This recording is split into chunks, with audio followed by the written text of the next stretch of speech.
Time to check in on the top business story of the day. Ontario reportedly planning to switch to a private model for recreational pot sales. Jameson Burko joining us from B&M Bloomberg with more on this story. This is a real change in thought from what we saw pre-Ford government. And it's kind of amazing given the timing too, Anne-Marie, because, you know, we've had 95 years of prohibition, and now we have maybe 95 days or so to figure out how we're actually going to legally sell it in Canada's most populous province. How we're going to be able to pull that off may be the biggest challenge the Ford administration has to tackle. What does this do to places like the LCBO who are counting on pot sales? Well, it could be a challenge for them, I think.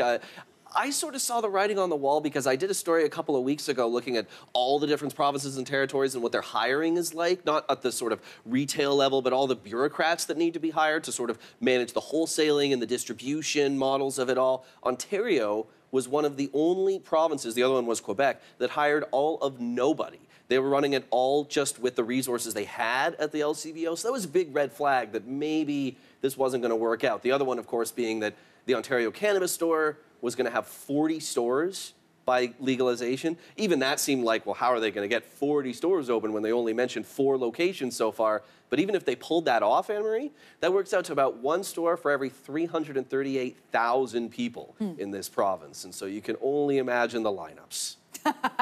What are the other provinces doing across the country? Well, the Alberta model is what seems most likely to be the one that the Ford administration is going to follow here. That would mean just having private businesses ask for licenses. Like the way they sell alcohol in Alberta? Similar, yeah. And so that would open up competition. It would open up certainly a lot more variety. I remember when I lived in Calgary, I was a stone's like literally I could throw a stone and hit 4 different places that sold alcohol. And I didn't live in, you know, the center of alcohol sales in the province. It was pretty standard. They had about 450 applications in that province for pot stores so far, and they expect the vast majority of them will get approved.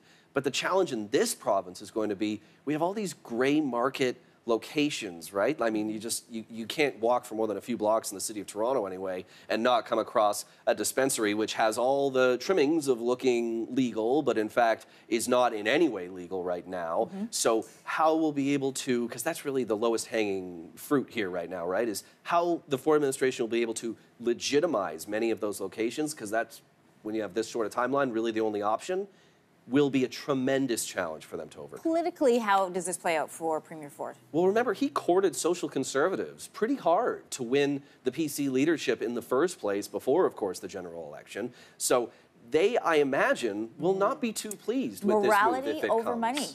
Morality over money. Oftentimes, one does not win over the other. I'm going to guess money. My money's on money. That's a good, I'll take that bet. All right. Jameson, thanks for being here. My pleasure.